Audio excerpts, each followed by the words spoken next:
We got 1, 2, 3, 4 different knives today. What is going on, everybody? Welcome back to the channel. My name is Miguel. You're watching Miguel EDC, the channel where we talk everything EDC gear here. And today we have these very affordable budget EDC knives from Amazon. So these are all available. Links down below in the description and pinned comments if you guys want to check them out. Prices, availability, and variants. But without further ado, we're going to go ahead and get in here. We got Lothar. Then we have a new brand, BP Knives, which is making a debut in the channel. That should be interesting. But let's start right on with this one here. We got the Lothar pocket knife, abalone shell. Okay, should be interesting. Let me go ahead and use the Rivery Zero here just to get at this tab. Can be a little tricky sometimes. Talk about some tight packaging, I'll tell you what. Now, Lothar knives do come on this very nice sort of carbon fiber looking aesthetics zipper pouch. I'm noticing this one is a little bit smaller than their typical size, so that's already pretty interesting there. We do have some paperwork, and let's go ahead and take a look inside and see what we have. Okay, okay, the abalone on the box there, that definitely has abalone. I dig that. We have a wiping cloth and just very straightforward packaging. But let's see what this thing is all about. Holy macaroni. For starters, I mean, the abalone there absolutely jumps out at you. Take a look. It looks pretty nice, and it's on both sides. Even underneath the pocket clip, it goes pretty much all the way through. So black on abalone, right? Abalone inlays, nice inset in place. It is going to be it looks like a plunge lock, button lock, but if I zoom out a bit, almost looks like a Godfather or some like a Godson, right, from ProTech, right, with the style sort of automatic knife feel to it, but it is going to be a manual knife. In this case, it looks like we have a back flipper, and this one is, I don't think, functional, right, but it does kind of add to the stiletto design. Without further ado, let's go ahead and get it deployed here. Right, let's check it out. Bam! Take a look at that pokey blade. Definitely fitting the vibes of a Italian stiletto for sure. Right, look at that little switch there with like a nice flat portion here to put your thumb. Right, it's only sharpened on this side and not on this other side. So it's a one-sided sharpened sort of spear point blade. We're looking at a flat grind. It is blacked out with, drum roll please, VG10 steel. The model name on this one is the Knight. Actually pretty fitting. I don't mind that at all. It's a pretty cool Knight, all blacked out. I dig it. And let's check the action, shall we? Okay, so it is going to be on ball bearings. I'm just trying to figure out how much flick of the wrist it takes. Pretty smooth. I mean, not too big, right? Not too small. So the actual plunge lock, button lock works. I'm just going to show you here internally what that looks like. So you got that cylinder under a coil spring tension that is sort of going into a cutout on the actual blade itself. And we're going to do the, of course, obligatory whack test in a moment. But back flipper, right, feels good. We can light switch it. We can, I'm trying to push button it, okay? And am I failing it? The answer is no. Right, still going strong. Now, it being a budget EDC knife and all, right, I almost forgot to mention, guys, these are aluminum handles. Of course, the abalone inlays, but yeah, nonetheless, aluminum on a budget knife. Nowadays, a lot of companies are putting aluminum on their knives, not even titanium, and charging a lot. But here's a nice, affordable budget knife with aluminum. On the handles there, we have a deep pocket carry clip, and that is going to be, is it reversible? Yes, no, the answer is no. Kind of seems like a missed opportunity because, you know, as a lefty, right, if I zoom out, Miguel, that will help. As a lefty, right, you can enjoy this knife just as much. You would just use your index finger for the button instead of your thumb as a righty. And you can, you know, of course, back flip it all day, every day. So maybe making a reversal pocket clip would have been nice there. I am able to get a full 4-finger grip, right, full purchase here on the hammer grip. Now these kind of work as finger guards on both ends. Again, one of them is functional, the other one is more aesthetics, again, to fulfill the whole Italian stiletto vibes, if anything. But yeah, pretty comfortable. Even pocket clip is comfortable, and I'm gonna go with the solid 9. Yeah, feels like a good 9 out of 10 right there. And I mean, if you like this sort of geometry, right, absolutely got a solid option here, no doubt. Good build so far, good ergos, good action. The moment of truth here is the whack test. All right, let's just take a look. Again, plunge lock, button lock. By the way, let me just say this. If you try to deploy it the opposite way, it's just not going to go, right? So there's a safety in place there. So you would just only be able to deploy. I mean, the way to think about it is just make sure that the button is facing you, and then you can just deploy it, right, from that standpoint. If the button is not facing you, then you obviously are not going to be able to deploy it at all. So FYI. But here we go. Okay, it is nice and locked. It feels robust there. No movement, no up and down, no side to side. I'm going to go finger safe here on the subscribe stick of truth. Here we go. Okay, that's pretty solid. Couple whacks there hanging on. Let me just kind of close it. Open it again as you would, and then a couple more. All right, you probably didn't notice, but I went just a hair tougher, a little harder on the throw on that one. Obviously, I'm not going to take 3 steps back and just, full force, slam it on the piece of wood there, because that just doesn't make any sense. You're not going to be hanging off a cliff for dear life with, a pocket knife like this. So for what it's worth, it passes the whack test, as you can see, right? We did multiple times and it did pass with flying colors, so no issues there for what it's worth. Now you know. So the Lothar Knight, right, looking pretty good, very elegant for what it is, it being a budget knife and all. Let's go ahead and move on to the next one, and this is a brand new, a brand making a debut here in the channel, BPS Knives. Guys, let me know in the comments if you have heard of this brand before. I certainly have not, and it's weird because we were not in communication, and these just showed up out of the blue. So I'm not sure if maybe they work with another brand that actually works with me, and they have a sister brand or something, whatever the case may be. But let's take a look. We have a very straightforward unboxing, wiping cloth, silica gel, opening up the little BPS branded little baggie here, and let's see what we're dealing with. All right, what are these all about? Again, making a debut for the first time, and right away, right, very interesting looking budget EDC. I mean, these are not going to be very expensive knives either. Looks like we have very minimal front flipper and a very minimal back flipper. That's the first thing that really jumps out at me, if anything.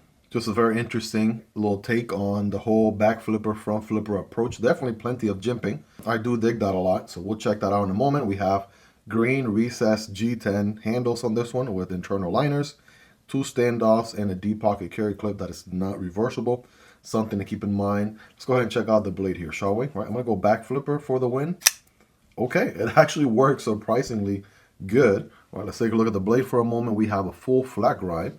Love to see that. And very Persian style, right? Trailing up sort of geometry here. Definitely got plenty of belly there. It's got this black wash. And it might be a little bit heavy on the billboarding department, but at least it's on the opposite of the show side. So the show side is pretty clean.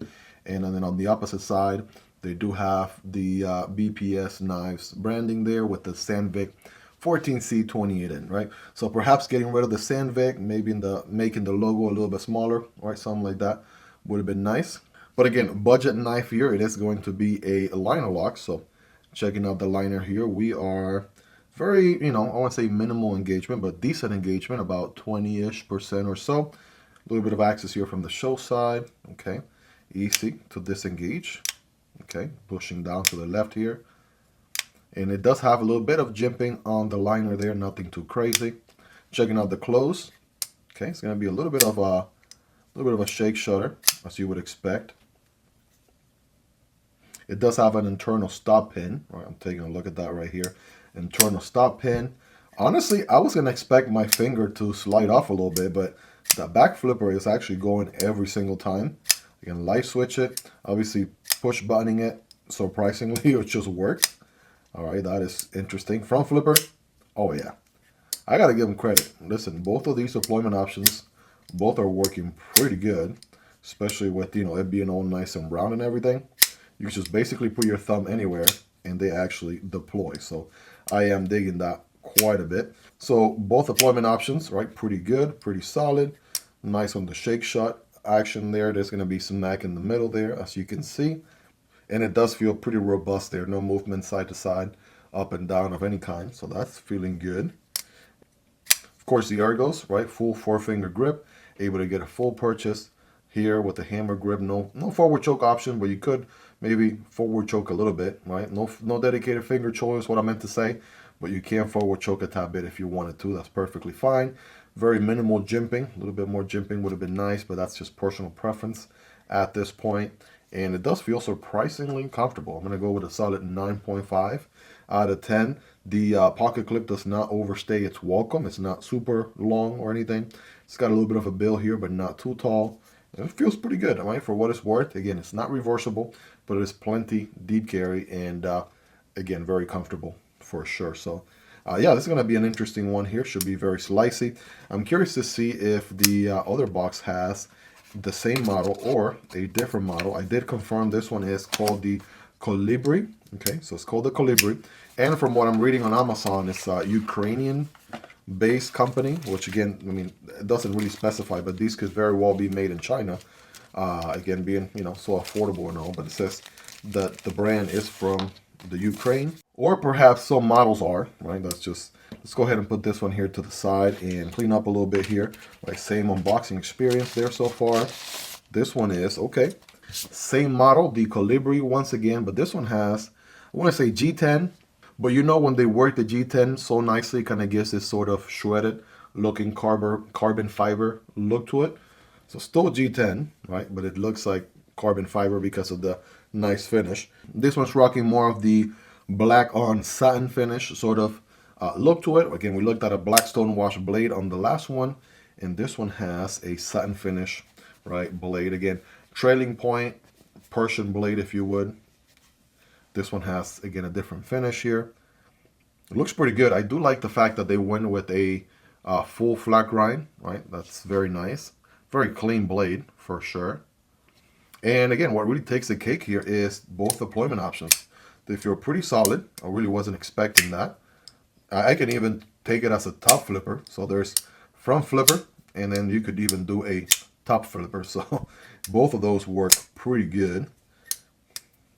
By the way, my voice is a little bit rough right now. I think I may be coming down with something. If it sounds a little bit weird, rough, right? My apologies. For sure, though, I can guarantee you it is not AI. It is yours truly here, just recording away, making videos for you all's enjoyment. But yeah, both of these are pretty solid, right? Very nice. And, you know, kind of went over everything here with the previous model. We'll put them side by side here towards the end. But we have one more knife. This one here from Lothar once again. So let's take a look. This one is a slightly bigger box. So what could be in here? Let's find out. Let's take a look, shall we? All right, here we go. If you're ready, I'm ready. We got a wiping cloth, we got the knife, and some paperwork, right? Just like the unboxing on the smaller counterpart a second ago. And let's see, what are we dealing with on this one? Okay. All right, Lothar, this is quite something. All right, let's kind of break it down a little bit because, yeah, this one's definitely a larger knife for sure. For starters, we have G10 on the scales there, but got a very nice, interesting little wave pattern to it. You guys take a look there. Let me know. Actually looks pretty neat, right? For it being G10 and everything, actually looks nice. Got this little cutout section here, kind of lines up with the Lothar logo. It's a little bit on the big side, right? A little bit big logo there, but it is captive. And it got the same thing on the other side, so that looks nice. They have this pocket clip, which is not my favorite. I'm just going to say that right off the bat. I do know they do other clips like Lothar. You do this clip, right? Big difference. When you use this clip, that's a win. This one here, not so much. And just FYI, it's not reversible. Also not the deepest carry it could be, but it's deep carry enough. So it gets the job done. We have a lanyard solution back there. And then we have, again, very similar to the model we just looked at, the Knight. We have two tabs here. One is functional, the other one is not, right? It's probably going to go for the same similar stiletto sort of style, but let's go ahead and get it deployed here. Bam. Okay, that is a chunk of blade. I was not expecting that much blade to come out of that handle. Wow. Now, needless to say, this is borderline extra large knife here for sure. Just setting it down there so you guys can take some pictures. A lot of you guys are like, Miguel, set the knife down. I want to see it up close. You move it around, flick it around too much. Okay, fam, I got you. Right, let's check out the opposite side. So, okay, big old D2 steel printed on the blade. That's a little bit heavy there. Billboarding wise, you could just put D2, very tiny font somewhere. Yeah, but it is pretty clean on the show side. It only has the Lothar L, if anything. It is going to be a liner lock. And it's going to be a little bit of a drop shot here. Hold on. It's a drop shot. It's a little bit of a shake shot. I'm sure when it breaks in, it's probably going to, you know, drop shot very nicely. I am getting a little bit of a sound here from the liner. There it is. Not sure why it makes that sound. Maybe it needs a little bit of, just a tiny bit of oil there. Again, it's made when I disengage the liner here, just FYI. And we are looking at a, let's see, what's the engagement look like? That's pretty decent, about 45-ish, 50% or so. So definitely good engagement there, no doubt about it. Let's see, not necessarily a cutout from the show side, but we can get out the liner here and disengage. Doesn't have some crazy teeth sort of jimping. It's actually nice and comfortable. All right, Lothar, FYI, these are, you know, pretty good liners, or liner sort of approach, right? Just a little bit of chamfer, solid takes, don't need to do some crazy teeth or anything. That is nice and comfortable for sure. Just a little bit of a shake shutter there for sure. Now we got thumb studs way up here. Are these functional? And the answer is no. I think those have to do with maybe, okay, they work as a stop pin, right? We don't have a stop pin here, so these thumb studs are going to kind of hold the blade lock in place, both with the liner and this connection here with the liners as well. So I don't think we can. Yeah, that is impossible to deploy. At least that I can see. All right, that is not happening. Crazy enough, check out this deployment method. All right, bet you didn't see that one. I bet you didn't see that one coming. Look at this. Right, what are we calling this? What's the name for that? I don't know. Let me know your best guesses in the comments. Right, what are we naming this new deployment method? You can, right? I mean, if you wanted to, you can deploy that way. So that's one option. Not the most comfortable way in the world. So it's mainly going to be a back flipper, right? If anything, we can light switch it, of course. It has plenty of jimping. Yep. And then we can, if we push button it, we're probably not going to get it to lock all the way because the index finger kind of stays a little bit in place. So I would say light switch it all day. Should be good. Now, we got handle here for days, and we got a cutting path there for days. So I can accommodate a 6 finger if I had one, so that's how much handle we have. These flipper tabs here are going to work as a kind of like a finger guard, if you would. We're looking at a flat grind with a drop point blade, a little bit of a fuller also for personality. Digging that too, and it feels pretty comfortable, right? I'm gonna give them that. Right, we do have exposed liners, a G10 backspacer, which is also your linear solution, and the pocket clip is a good, I want to say, 9 out of 10 as well, right? So I just wish it was a little bit more deep carry, maybe reversible, if anything. But a lot of companies, you know, if it's a liner lock, they don't actually reverse the pocket clip for some reason, unless it is like a button lock or a crossbar lock or something. But, you know, why not give the people the option regardless, just in case? That would be nice. So again, pretty solid large knife here. One thing you would do is, you know, kind of having this other flipper tab here. It's a different experience, I'll tell you that. I mean, I typically want to put my thumb here. Feel like that tab is probably going to stab my thumb a little bit. We also don't have any jimping there either. So it's a little bit of a compromise, right, for the looks. If you really want to go that route, something to keep in mind there. Or if you do want to lock up here behind the tab, that does feel pretty solid.